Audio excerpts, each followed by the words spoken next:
Perfect. I'm so excited to welcome onto the First Time Facilitator podcast, Juraj Holub. Juraj, thank you so much for joining us today. Thank you so much for the invitation, Leanne. Now, it's really funny, as facilitators, a lot of the time we're geeking out on what's a great tool that we can use to make our workshops engaging. And you're the first person we've had on the show from the other side. Well, first of all, you are a facilitator, but you also work for a tech company that helps us create more interaction. So can you please tell our listeners a bit about your story, how you discovered this world, and what you're up to today?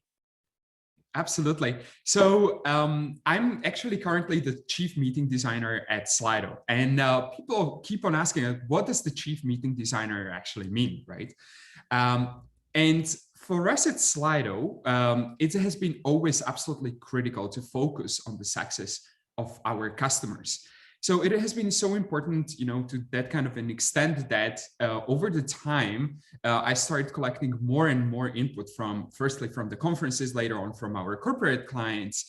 And we try to apply it internally alongside with experimenting with some other facilitation activities and tools ourselves, and then share it back to the rest of the community, to the rest of our clients.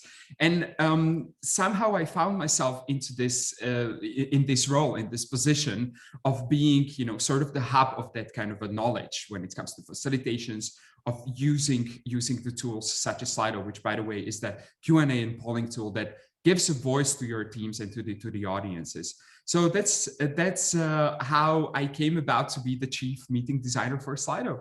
Amazing. And were you doing any of this work in a previous life, or was it just because you had to adapt, you had to listen and then create these great experiences? So what was tell us a bit about your previous life. Sure. I have two passions, and my first passion is teaching, facilitation, public speaking, and any form of interaction with other human beings. And when I was 21, I went to Vietnam with my ex-girlfriend, and we ran the facilitation courses over there, communication courses, and all these kind of things. And I somehow fell in love with this world, fell in love with this area, which I had no idea sort of before. So that was my first touch with this world. But somehow it also goes in our family. Both of my grandparents were teachers. And I think that somehow I inherited partially their passion for educating people, for interacting with them. So that's one area. And the other area I am very passionate about is marketing. And then I actually found out about this company. Back then, there were just like 7 people on the team called Slido. And they said, like, all right, so we want to build this kind of a tool that will allow people sitting in the audience to post the questions and vote on the live polls. So what do you think about it? And, I was just finishing my university studies. I was like, yeah, why don't I give it a try? Like, potentially I could combine these two things that I am very passionate about. And that's exactly how I joined Slido and how I, sort of got the first touch with the facilitation world. Amazing. I'm actually very jealous of your experience facilitating in Vietnam. That's probably I've been to Vietnam, but not for work. But one of my sort of go-to things to eat is beef noodle soup. Like, if I am tired, if I have a good bowl of beef noodle soup, I can just dominate the world. So workshops would be easy in Vietnam. Absolutely. +1 on pho, like the great beef noodle soup, like is a lifesaver for sure. It is. And I also love coriander now. I know that's very divisive. A lot of people hate it. So what's interesting as well is you talk about marketing. I have a bit of a marketing background as well. Before I moved into learning and development, I actually think marketing is a key skill for any facilitator, anyone working in learning and development. A lot of the time, in a support function, you're trying to influence people, and having a marketing approach to that is really important. How have you sort of combined? I know your role is a comms role. It's also the meeting design. Do you see those two strengths of yours and passions really aligning really well? Absolutely. And I think they come together really nicely. And as you said, like marketing skills and the communication skills are in this work environment absolutely essential for any freelancer, for anybody who wants to market his or her course, his or her skills, etc., etc. So in my role, as I mentioned at the start, like over the time, we started working with more and more interesting conferences and more interesting clients, and they were sharing with us some amazing insights, and we were basically learning what audience engagement means from them. It was not us, coming up with, all right, you should do the engagement in this way and that way. Right on the opposite, there were some really awesome moderators and facilitators, and they taught us how to learn how to use our own tool. And we wanted to capture all those insights, all those facilitation techniques, and that's where marketing, or my passion for content as well, like comes in place, right? I was typing down all those learnings, all those lessons, and then, as I said, like sharing it further out to the wider world, and also along with to our customers. So that's where all both of these skills came together and complemented each other very well. Well, it sounds just really similar to what I've been doing with this podcast. It's like I wanted to become a better facilitator, and then it works hand in hand with, well, other people do as well. So let's just like share this with the world and hopefully start making those events. Like Absolutely. It has that multiplier effect with content. So what were your facilitators telling you? Like, was there anything that you thought, oh wow, I never would have even thought of that when it comes to running these big events? What kind of insights were you hearing? I still remember that one moment when I heard from a really experienced facilitator the following advice, and he told me, like, Juraj, facilitation is not about delivering content. It's about guiding people and being responsible, for the process itself. The content is created actually by the participants, and you are helping them. And for me, that was absolutely like one of those, wake up moments. I was like, yes, because we have the tendency to speak a lot, right? But the facilitation is about unlocking that learning potential, unlocking those great ideas that reside within the group. And that was really a foundational moment for me. And I was like, yes, absolutely. Facilitation is about unlocking those ideas. And that's also later on when we saw how people started using our technology, right? In a group of 100 people in a conference hall with 1,000 people. It was about collecting the input, collecting the ideas, the questions at a scale, and creating that kind of a one-to-many conversation that otherwise wouldn't be really possible without the help of technology. And that was another, like, a milestone for me, and that's where the light bulb actually, sort of blinked. Like, okay, yes, this is the foundations. You, as a facilitator, you need to unlock those ideas in the room, and here we go. Here is the technology that can help you to do that at scale with 100 people, 1,000 people, even 10,000 people.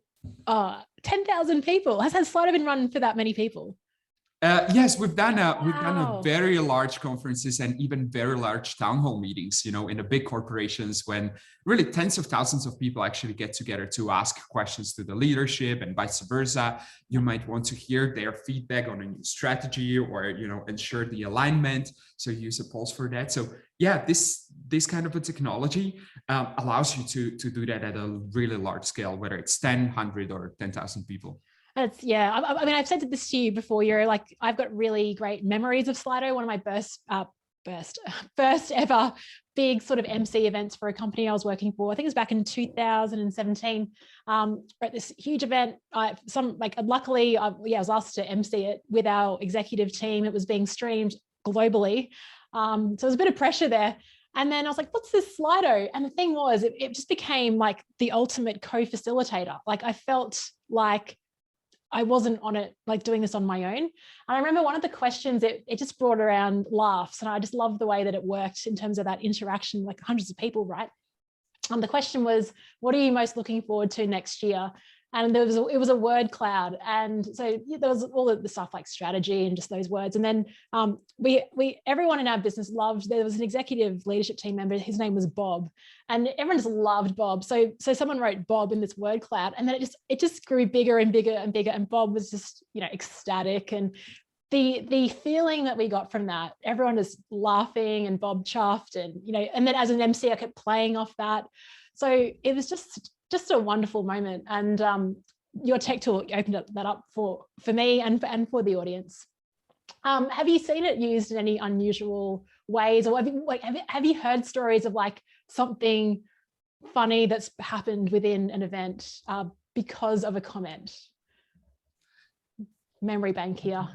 Yes, totally a memory bank. Like we've got so many, like there have been so many conferences and the moments. But all right, let me give you one example, because you mentioned a particular person, and people love when they are mentioned, when people recognize them, when people appreciate them. And this is something, again, that we learned from one of our very early clients, and we call it the silent hero ball. And we do that every single all hands meeting that we do internally. And the logic is as follows. Like, there are many people who go an extra mile or even two, whether for other team members or for our clients. And they are very, often overlooked or not recognized, because you have other categories such as sales or customer success, where things are easier, to measure, whether through the amount of sales that you made or the tickets that you handled, etc. But how do you actually, how do you recognize all those other people? So this ball, the instructions are as follows. We always give the team a few moments to think about the person that has been their silent hero in that particular period, usually over the past month, that went an extra mile. And people then type in the name, and you can see, exactly as you said, like a Bob or our colleagues, grow on the screen. Yeah. And obviously, you've got some people who got the support from the majority of the team because they did something amazing, right, for that particular month. But you have all those other names on the screen, and people look for themselves on the screen and they feel recognized by the rest of the team. And we actually elevated that exercise by adding another field to that kind of a ball and allowing people to leave a personal message. And that's so heartwarming, because our intercoms people then sent us, all those nice messages, that other team members actually sent you. And it's so, heartwarming and also motivating and energizing, especially if you have not a great day and suddenly you've got a Slack message saying, okay, you have been somebody's silent hero, and he or she left you actually this message. So it has yeah, go ahead. No, I just say, I just love that. I never even thought of it as a tool for recognition. Never even thought of it. Yeah. So this is one of our, it's a simple exercise, but it has such a major impact on the team cohesion, on our internal culture, and also on the motivation.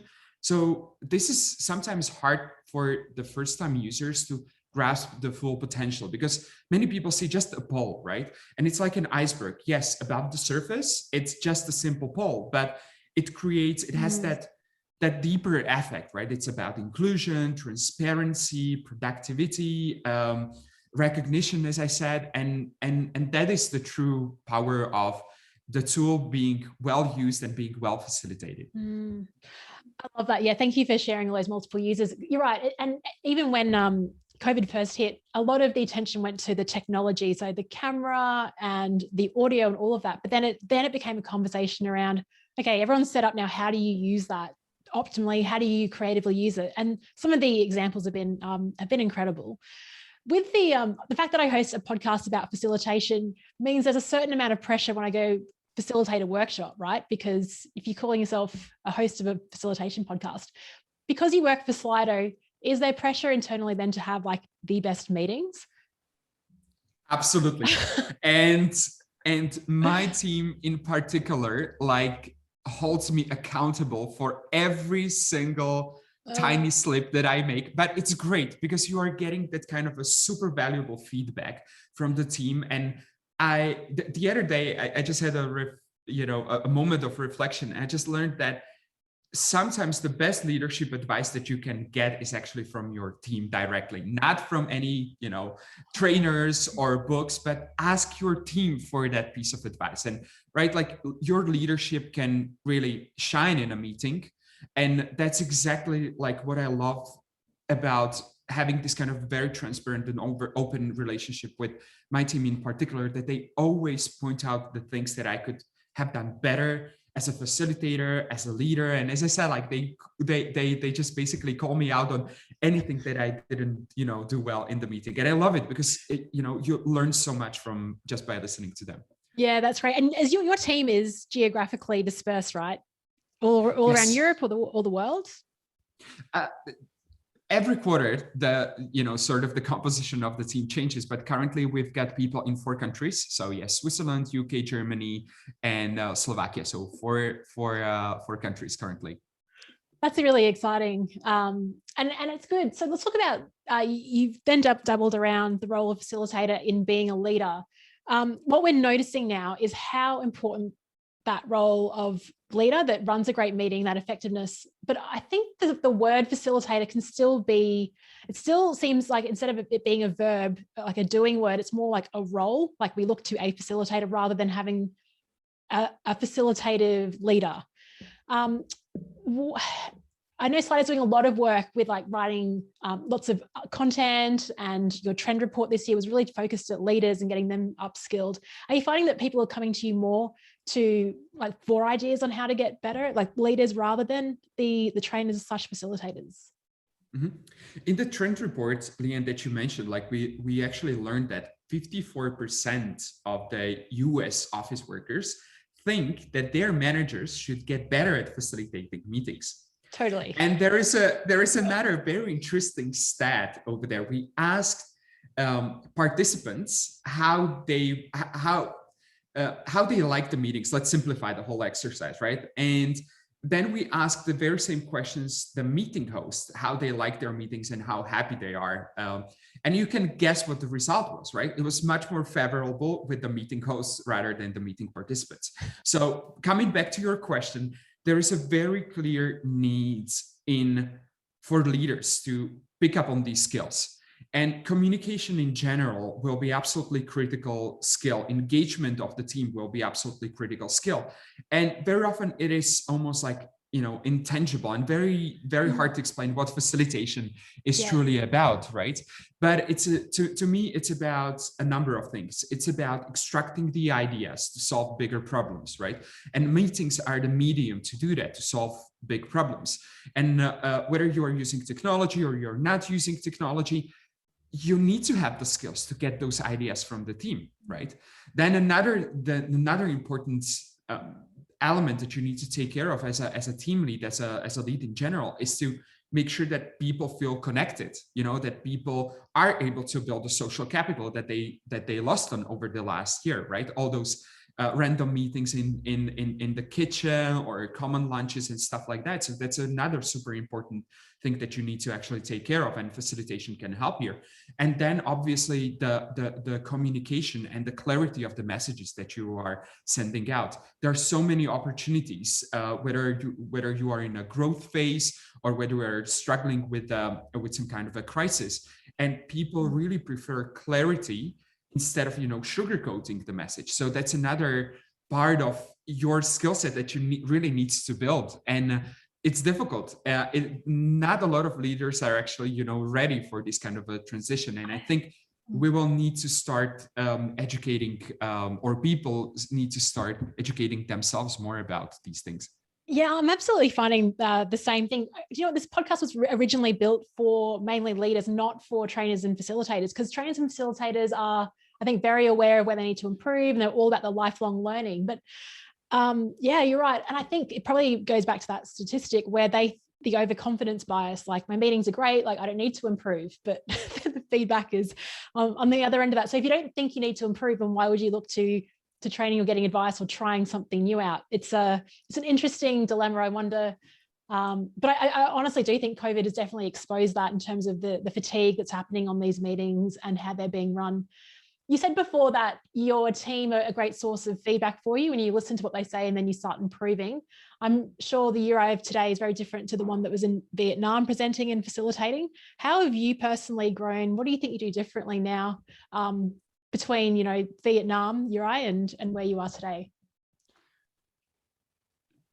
In Vietnam, honestly, when I'm looking back at that experience, I knew just like so little about, facilitation, public presenting, and, working with people. And and maybe the naivety allowed me to jump into that in that area. And I think at the start of every adventure, you need to have that naivety and a bit of a that gives you the courage to start actually doing something like that. Totally. But over there, it was very, very, very simple things that I've been doing with people and with my students, and really mainly learning by doing. But coming back to the feedback, and this is something that I super appreciate about the overall team at Slido. Like, people let you, we have a culture of feedback, and people let you know instantly when if you did something well, or if you did something that you could actually improve on.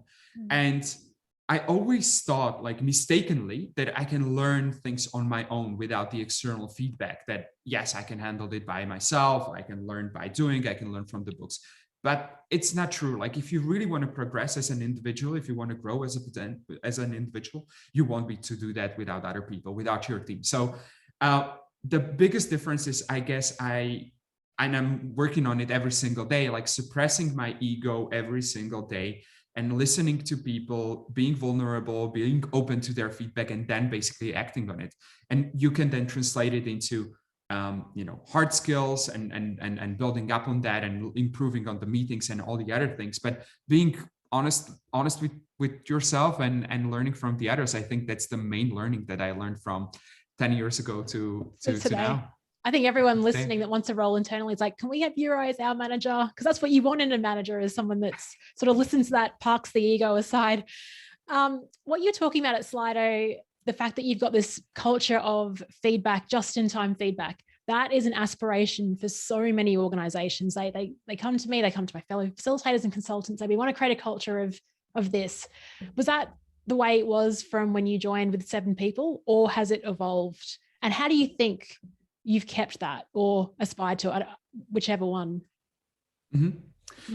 I believe the foundations have always been there. Like, it's always been something that came from top, from Peter Komornik, and he's absolutely an incredible leader. Everything I learned about the leadership was from him and from another Peter, actually, who brought me to Slido. And they're extremely humble leaders, and they always listen to people. They're very receptive to the feedback. So the example was there, from day one. However, the company grows, to 30 people. That's actually a breaking point. Around 80, 90 people, that's another breaking point. And then you follow it up, right? So things have changed, obviously, but I think these foundations that are over there, like, they remain the same. And we are very intentional, actually, about keeping that culture of feedback and nurturing that culture of feedback. So we speak with the leaders, try to train them, try to be proactive with their teams, to ask for the feedback from their side, and how to handle the feedback, and then vice versa. Then for the team members themselves, being ready to receive the feedback, right? So it goes both ways, getting the leaders ready, and also setting the expectations for the rest of the team. And coming back to the challenge that you might have with other companies, and people might feel in a deadlock, like, how do you start actually about the feedback culture? And I'm 100% convinced that it starts from the leader. The leader needs to open up and start asking for the feedback. It's not the other way around. Like, he or she needs to be vulnerable in front of the people, collect the feedback, and not just then swipe it off, but be encouraging and actually act on it. That's right. I mean, it's absolutely the behavior that dominates. You can say a lot of things, but it's how you accept it. And then what do you do with it after that? That's like the, well, look, we'll all have jobs if that is, because it's still rife, like this whole aspiration to do that. A word that you used then was intentional. And I think that's extremely important, intentional in the way that you set that culture. So I was using Slido the other day with a group of leaders running a program for mid-level managers across Asia. And I was just like going through the templates. I thought, this might be fun to see what's already pre-baked. And one of the questions made me laugh. It was, what's your favorite drink? Tea, coffee, whiskey. I was like, oh, that's cool. Like the rule of threes with comedy. So a question for you is, what is your favorite icebreaker? Like, what do you like to start your meetings with? Is there anything, a fun question, activity? Absolutely. And I drew a great inspiration from my colleague. So coming back to your earlier question about whether there is a pressure on how we run meetings. Yes, there is an immense pressure on how we design and run meetings, because we want to experiment and actually push the boundaries and then share those learnings further, share those learnings with our clients, but also learning from one another. And I learned this trick from my colleague Neil. So shout out to Neil if he's going to listen to this. And he started running these really fun icebreaker polls at the start of his meetings that give you two options. So let me give you a few examples. So for example, would you rather have double dot and then two options, 2 meter long arms or 2 meter long legs? Silly question, but an amazing, amazing icebreaker, because people vote, like a 60-40, like a 2 meter long arms. Every single time it triggers like such a nice and spontaneous discussion. Another one that I used the other day, like, would you rather live for the rest of your life in the Arctic, with minus 30 degrees, or in Sahara, plus 50 degrees, right? And again, people had to vote on that and decide like where they would and just support their decision. And it leads to silly ice-breaking questions that really loosen up on the atmosphere and just like a kick off the meeting on a nice note. I love those. I used to run them in person, like just as a splitting activity, like a morning or evening person. I hadn't heard of the arms or legs ones before. That's pretty funny. Yeah. I'm still like on the fence. Like, what would I do? It depends if I was traveling, if I was on a plane, unless I was flying, business, I would probably go the arms. There was another one that Neil just used recently. It was like, if your life was a playlist, would you like it to be double dot, played in order or played in a shuffle mode, right? And again, you collected that's cool. That is a cool question. Definitely shuffle. I definitely shuffle. Yeah. I voted shuffle as well, right? But again, like great. Peter, exactly. Peter, our CEO, was on the call, and we asked him like, okay, so Peter, how did you vote? And he was like, I would play it in order. And everybody on the call was like, no way, you are completely in a shuffle, and just again, it loosened up the atmosphere so nicely and set the stage for the rest of the meeting. Yeah, cool. No, thanks for sharing that. I can see that being extremely helpful. There was a guy on my podcast, I've released it last week. His name was Johnny Quinn. And I don't know if you've heard of this concept of what he was talking about, but it would work beautifully with Slido. Maybe you have had clients that use it. He talks about something called a nonlinear presentation. It's kind of like a shuffle mode on a presentation. So you might say, let's just say I've got a group, we've got an hour, there's 3 concepts, which one do you want me to cover first? They vote. And then I just basically, as a facilitator, then I go, right, okay, you want to cover number 2? We'll go there first. I just thought that was genius, like letting the audience decide. I'm keen to use it next week. So we love this strategy. We love this tactic. However, it creates a lot of pressure on the facilitator or on the presenter, because you need to be actually ready and prepare for all those options that you are giving people, right? So even though people will be picking 2 out of 3, you still need to have the content ready for 3 and find the natural flow, etc. We've been using it like successfully for some time, this kind of an exercise. But again, it's kind of a time consuming to a certain extent. And again, requires a lot of flexibility of being able to, to go with whatever combination the audience votes, but it's a really powerful concept. And again, it's not just a gimmick, but you are providing the content that the audience truly cares about, right? Like 2 out of 3 case studies that they are interested in, talking about the features that they are interested in, talking about activities that they are interested in, and it again increases the value of the session, of the presentation that you as a facilitator or a presenter giving to the audience. Yeah. Okay. I'll give it a go and I'll report back and I'll share it on the podcast how it went. By the time we release this, I should know how that experiment went. Finally, I just want to capture the growth of Slido. So as you said, you joined as 7 people. You've just been acquired, or was it late last year, by Cisco, like one of the biggest tech companies in the world. How did that happen? How did you react? Like it's huge news, right? That you've been pretty much there at the birth of this company, and now something massive has happened. Congratulations, first of all. Thank you so much. And again, I would just like to tie it with the vision and mission, and the incredible dedication and passion for improving the way meetings are run. And his, sorry, we can cut this out. I'll just start once again. So I would start with the overall vision that Peter Komornik, our CEO, actually set out at the very, very start. And it has always been to help people get the most out of the meetings and the presentations that they are joining. And it has been there since day one over the course of 9 years. And as a company, as you grow, like obviously it took us from the class, from the educational segment to the conferences, to a large ones such as South by Southwest or Web Summit, to the meeting rooms of 60% of Fortune 500 companies. And we reached a certain stage.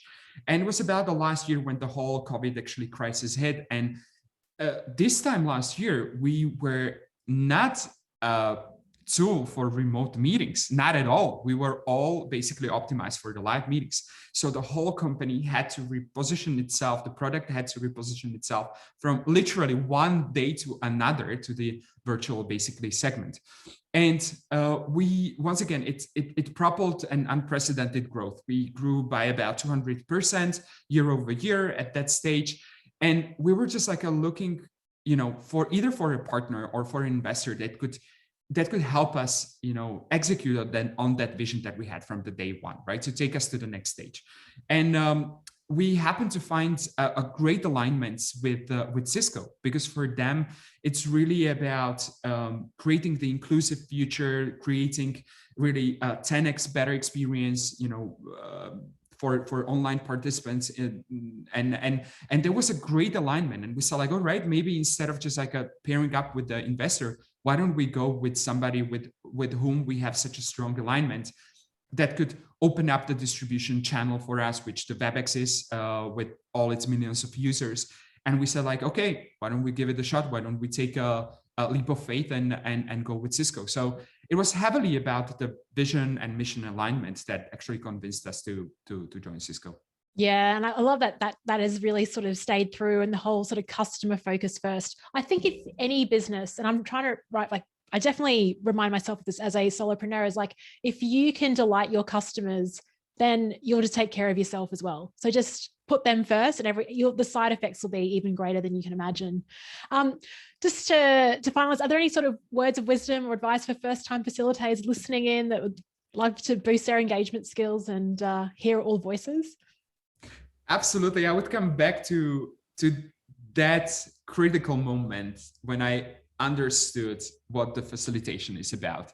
And I would like to stress it and share it at the very end. And it's that the facilitation is really about the managing the process, not about the delivering content. And we should speak less in the meetings and let the participants speak more. So that would be my piece of advice for any starting, facilitator, or for those of us who've been doing it for a longer period of time. I think it's something that we need to still keep on remembering, because we love to talk in general.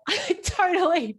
Yeah, that message has just come like right to me. So I'll take, I think there's some apps that measure who talk the most in meetings. I might have to figure out what my ratio is. Juraj, thank you so much for being a wonderful guest on this show. If our listeners would like to connect with you or find out more about Slido, where should we send them? Sure. So you can just drop me an email. It's once again, you can think, because now I have two actually email addresses. This is on the side note. So I'm just like wondering where to know. So feel free to connect with me. Feel free to connect with me over social media, either on LinkedIn. It's Juraj Holub.